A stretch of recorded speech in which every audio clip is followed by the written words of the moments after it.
I'm wondering if it's better if you would just play it like as if you were playing on your own, and would just like keep talking to the minimum just so you can like get through it like normally at the intended pace, and then we can I don't know, run through it with cheats or something, and then like we can just uh, you know talk about all the different stuff, like without having to worry about like you fighting in the middle of talking. We could try, and with the power of editing, I can later splice it all together as if you're talking whilst I'm playing. Yeah, since you're gonna cut it all into pieces anyway. This is my last resort, or whatever.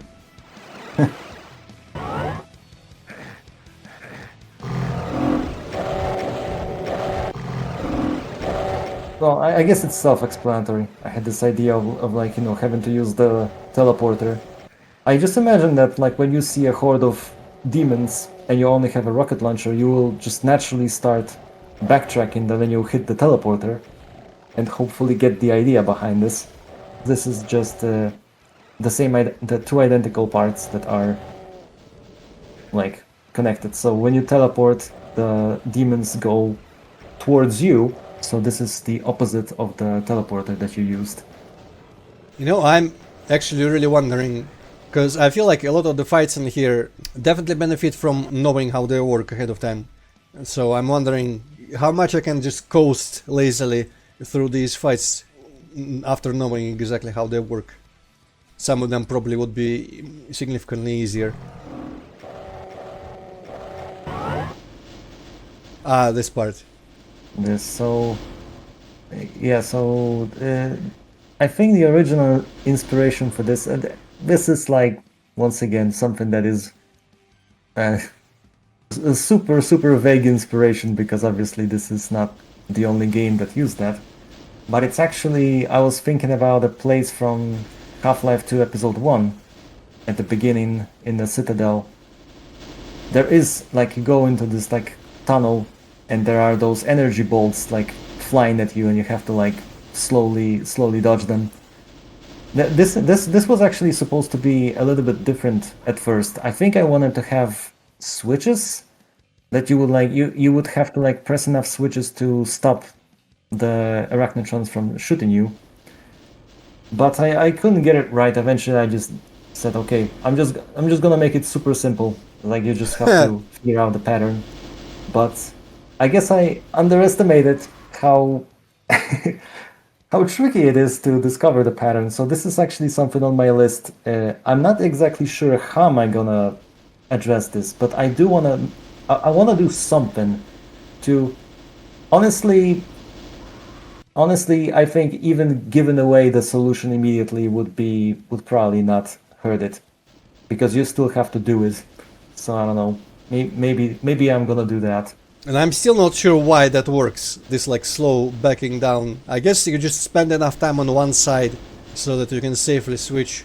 Yeah. So the all the bolts just that were flying at you, they just hit something, and then you can switch sides. Basically, you have to go kind of slowly so that that there's enough time for the plasma bolts to actually hit the wall. So for this area, this is the first area that I made for this. Originally, what I had in mind was that I wanted. This was like people who have played those levels probably will know what I'm talking about. Something like Entropy is a good example, but also probably something from Sunder, which is like I kind of wanted to have the whole level be like you look around here, and it's like imagine that all of the arenas would be like around. They would all be a consistent level. Uh, but as I was working on this, I realized that it would like this one area. It has like 10,000 line depths. So if I had all the areas in the same space, it would completely destroy performance. So I was like, okay, I'm gonna have to like just basically make every area be in a separate separate area, separate place on the grid, so that you don't, so that the performance doesn't go to hell. Yeah, this fight essentially serves as means of producing corpses for the next phase, because the next phase is gonna involve Archviles.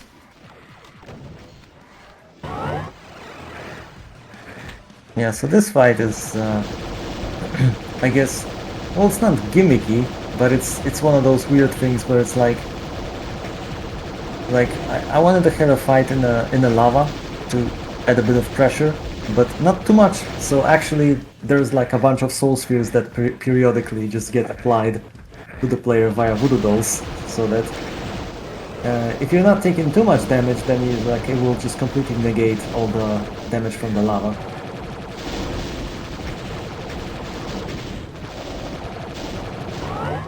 And yeah, so this place. So as you can see, first thing is that there is the same portal, but without the, it's not active. And this place actually wasn't there originally. Originally you would immediately go for the next area. And in the next area, you immediately stand on a megasphere and enough cells so that you can survive the ambush. But I didn't like it because it was like, it just assumes that you're gonna notice, like as you are surrounded by imps, I assume that you're gonna notice that you picked up cells, and you probably wouldn't. So so I made this area like, okay, there are 2 cell packs. So okay, at least you have some sort of indication there. Yeah, you probably should prepare a plasma rifle for the next section. That's why this area exists. Yeah, this is probably the fanciest thing. You move and the staircase down becomes this pyramid or ziggurat or something, and it reshapes itself several times. I'm actually very happy with how this area turned out. I don't remember what I had in mind when I came up with this. I for the life of me, I can't remember what I wanted to do because it was changing a couple of times. But I really, really wanted to have this effect that like you start in a pit and then it just kind of rises up and becomes a pyramid. And then those bars will lower. And then the area was gonna reshape itself again after you press the switches. It was like... I was... I had a couple of completely... I had a couple of just complete versions of this area. And all of them were terrible. Yeah. It was basically just circle strafing, as like cacodemons and pain elementals would come from behind the walls, and it was extremely easy. Like you could literally just circle strafe and do absolutely nothing. So I added those bars that kind of lock you in, because I had a lot of problems with the imps, because when there were only few imps, you could just break through and get to where you are right now and just escape. But if there were too many, then you were fighting them for a very long time. So I decided to just, okay, I'm gonna trap the player in this cage so that fewer imps are just going to like pose some threat, but not too much.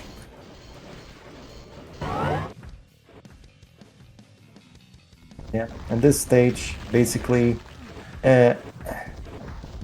so yeah, one thing is that there are this entire there are demons that teleport in, but other than that, it's basically just the Archviles resurrecting everything. And I I didn't want it to be just like a circle strafing thing again. So that's why there are Archviles, but only like on one side, so that they at least should discourage you from just running around, and you stay on this side, and you kind of have to like hold off everything that Archviles are resurrecting and slowly kill them, and just to make things a bit more difficult. There are those hordes of demons that teleport on that side, so that you have to fight for space. Because you can go to the other side, but you're just gonna get blasted by the Archviles. And this place, this place, I'm just gonna say it. I sort of redesigned it. I redesigned how the exit opens because the exit here is on a timer. So the way it's gonna work, or the way it already works in the next version, is that there are 3 pillars that you have to step on. And so the exit is no longer on a timer. You have to step on 3 pillars to open, and the exit just opens. However, in order to lower the pillars, you have to step on on like a little platform that doesn't exist here. It's exactly where the mastermind is. So you have to kill everything in the middle to step on that platform. Then the pillars lower, you go around the pillars, and then the exit opens.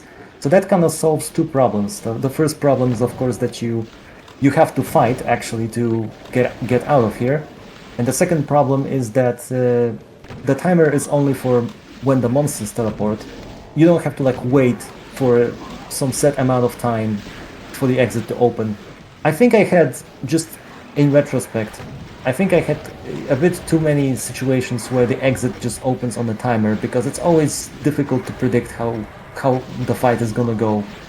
And that was I have tweaked a lot of timers in map 6 and 7, and I still think they're not perfect. So if I were to like do it again, I would definitely do more stuff that involves like the exit opens by, I don't know, pressing something or shooting something as opposed to just waiting for the timer. I think that just works better in general. And this place was inspired by map 10 from Frog and Toad by Ribix. It's the level with a name that I'm not willing to pronounce because I don't know how to pronounce it. It's some building in. Actually, I'm just gonna. You know what? This is. I should probably look up where this building is. Because it's like Burjkhalifa.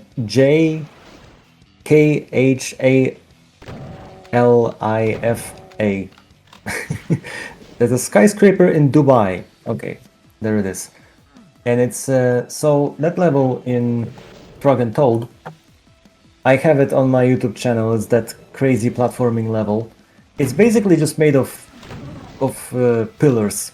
It's like, but because there are so many of them, they look kind of interesting. And so I like the idea of like I essentially wanted to have a structure that it kind of, from the distance, it looks like some kind of building, but it's actually just made of pillars. That's that kind of idea.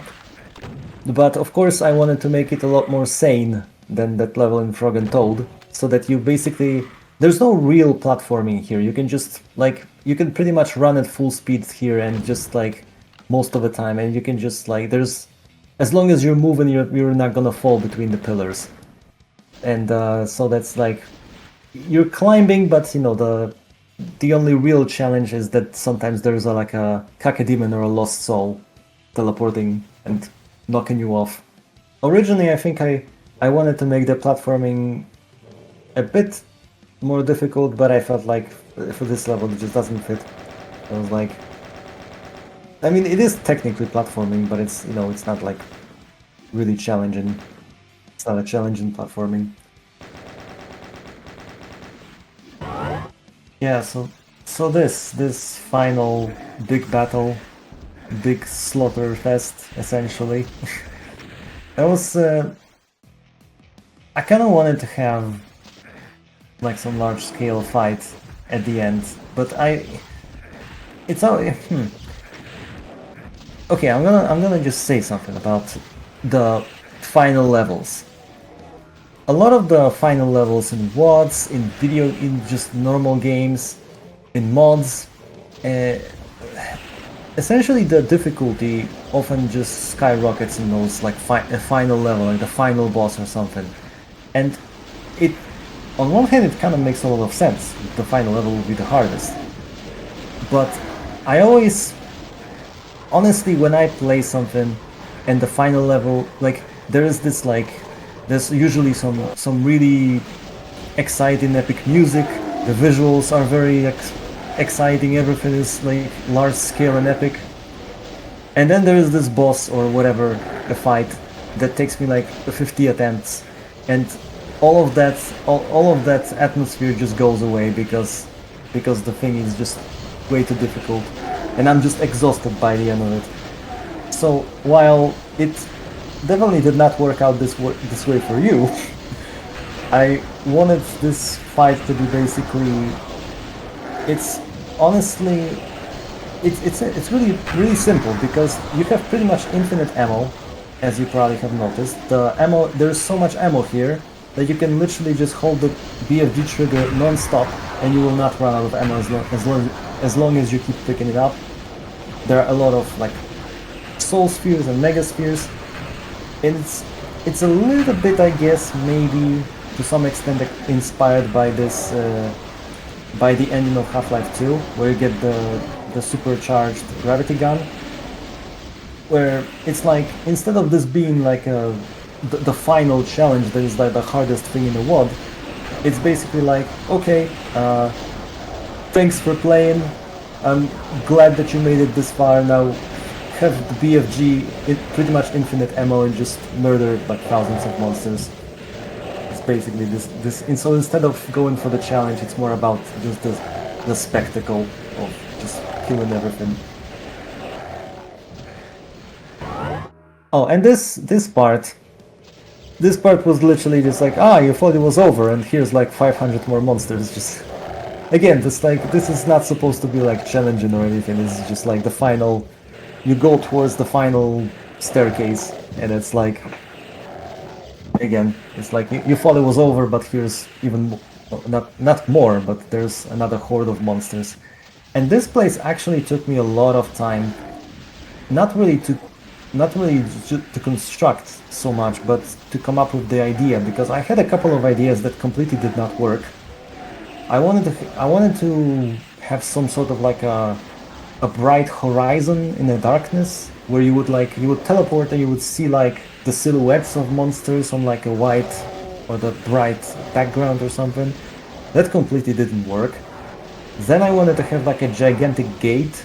Once again, everything is completely dark, and you know, from the gate there's like light coming, and you would see the once again the silhouettes of monsters. It also didn't look. I couldn't get it work with the stock textures. So then I thought like, maybe I can make a giant staircase that takes you out of hell. And there were those like lights that I came up with. And I don't remember if those were inspired by anything specifically. Probably not. Just some like lights in the dark.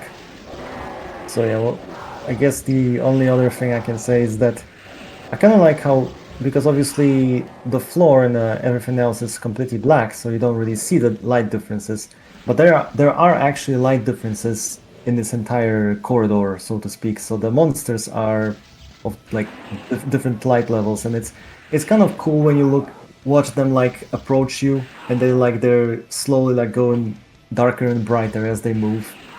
Honestly, like looking at the corpses, I wonder how much stupider or worse the corpses would look like this if they were all the same lighting level. Yeah, they would probably look a bit less interesting if it was like if they I mean, I guess if they were all dark, it would be just less interesting. If they were all bright, it would just look kind of strange. And the staircase, the giant, gigantic staircase, like that you go and you just like, when is it gonna end? Because you just keep going and going. But it is a staircase out of hell, so obviously you're, well, again, this is all abstract. It's not like there is, maybe that's not like a physical connection to hell. It's just like more, again, abstract, symbolic. Yeah, honestly, like at this point, no matter what you say, I refuse to consider this literal like staircase that leads out of hell elsewhere. I refuse to not take this as like a metaphorical ascent. And yeah, it was definitely very fun to make this fun. I'm being sarcastic here because obviously there was, yeah. Although of course I had to be fancy with the lighting, so it took a minute to do this.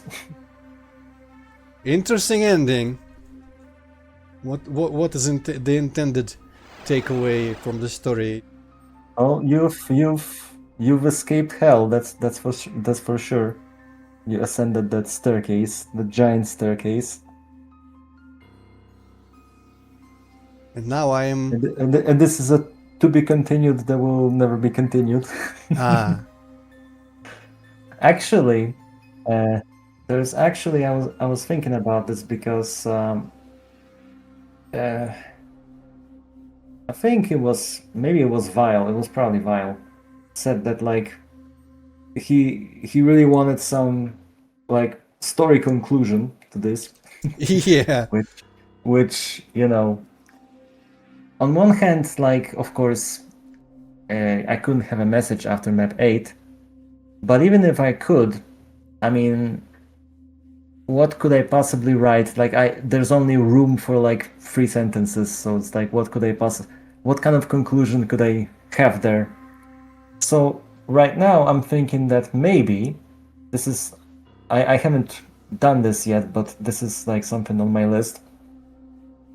Maybe for the final release, I will just add to that text file with all the lore. I'll just like make a line and it's like read after you beat everything, and there's gonna be like some sort of, you know, like a long. Well, it's not gonna probably say too much, but it's gonna be like some sort of like uh, written conclusion to this. I guess that's the best thing I can do. Yeah, this guy, he ended up here, and he spent a couple days here and wrote his diary about his final thoughts. Yeah, exactly. And that will be the last log entry. I'm stuck in this one room. I wish I was back in hell, because at least I could go somewhere. I'm looking at the blue light. Something that I mean, well, you know, if we were just like fantasizing here and just thinking about like, uh, of course, this is the end of the WOD, and unless there is a continuation, this is gonna be the end of the WOD forever. But like, if it wasn't, like, realistically, that wouldn't be the end of the, you know. If we could have anything that we want ever, then this would not be the end. So it's not really supposed to be like you're stuck here forever.